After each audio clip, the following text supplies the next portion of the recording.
రోజులు గడిచే కొద్దీ రాజకీయాలు అనేవి ఎంత దిగజారుతా వస్తున్నాయో చూస్తూ వస్తున్నాం. ఈరోజు ఇంకా దిగజారిపోయి దేవుణ్ణి కూడా రాజకీయాల్లో ఇన్వాల్వ్ చేస్తూ మతం కులం ఇవన్నీ తీసుకొచ్చి జనాల మధ్య స్నేహభావంతో కులం మతాన్ని మర్చి అందరూ ఉంటుంటే దాన్ని కూడా దిగజార్చే పరిస్థితి, దేవుడి యొక్క ప్రతిష్టని దిగజార్చే పరిస్థితి.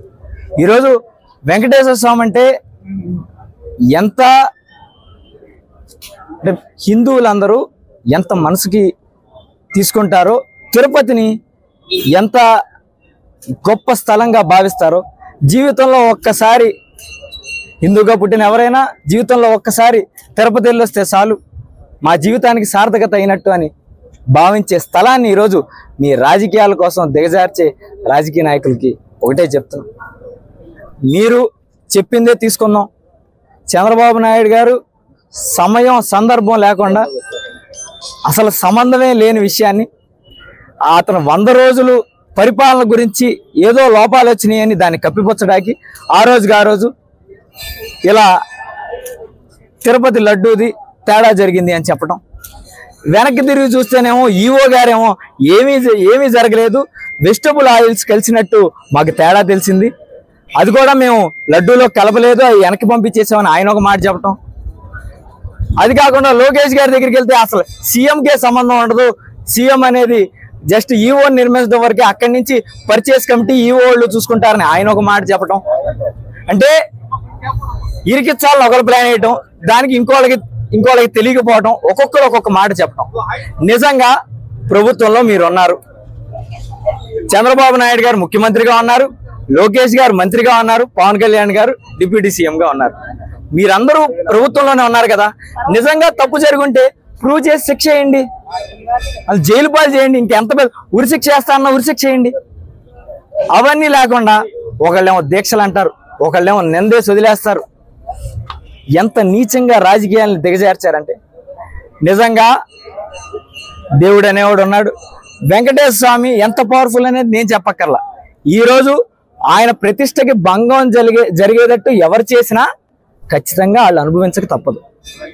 ఒకటే చెప్తున్నా, మీ స్వార్థం కోసం దేవుళ్ళని లాగి లేదా మతాలను లాగి రాజకీయాలను ఇంకా దిగజారిస్తే తప్పకుండా వెంకటేశ్వర స్వామి మీ అంతు తేలుస్తారని మీ అందరికీ చెప్తూ, స్వార్థ రాజకీయ నాయకులు చేసిన పాపం వెంకటేశ్వర స్వామి ప్రతిష్టని, వెంకటేశ్వర స్వామి ప్రసాదం లడ్డు ప్రతిష్టని దిగజార్చిన వెంకటేశ్వర స్వామి కోపం మాత్రం ఆంధ్రప్రదేశ్ రాష్ట్ర ప్రజల మీద పడకూడదని, ఎప్పుడు ఆయన చల్లగా చూసుకున్నట్టు ప్రజల్ని చల్లగా చూసుకోవాలని, ఎవరైతే ఆయన ప్రతిష్టకి భంగం కలిగించారో వాళ్ళకి మాత్రం తప్పకుండా శిక్ష వేయాలని వెంకటేశ్వర స్వామిని మేమందరం వేడుకోవడం జరిగింది.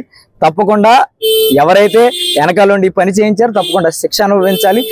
మిగిలిన ప్రజలందరికీ, ఈ మీడియా వాళ్ళకి, రికార్డ్ చేస్తున్న వాళ్ళకి, వెనకాల వచ్చిన వాళ్ళకి వీటితో ఏం సంబంధం లేదు కాబట్టి వీళ్ళందరినీ చల్లగా చూడండి. వాళ్ళు ఏం వాగితే చూపించేవాళ్ళు మీడియా వాళ్ళు కాబట్టి వాళ్ళని ఏమి ఇబ్బంది పెట్టొద్దు, ఎవరిని ఇబ్బంది పెట్టొద్దు. అందరూ చల్లగా ఉండాలి.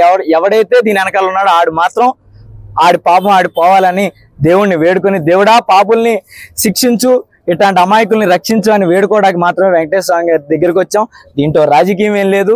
అందరి తరపున, ఎవరు ఇక్కడ పార్టీ కండువాలి ఏం కప్పుకోవాలా, అన్ని పార్టీల తరపున వచ్చాం. పాపం తెలుగుదేశం పార్టీల్లో కూడా అందరికీ సంబంధం లేదు. ఎవరైతే దీని వెనకాల ఉన్నారో వాళ్ళని మాత్రమే శిక్షించి, తెలుగుదేశం పార్టీ అందరిని కూడా శిక్షించమంటే వాళ్ళు పాపం తెలియని వాళ్ళు కూడా కొంతమంది ఉన్నారు.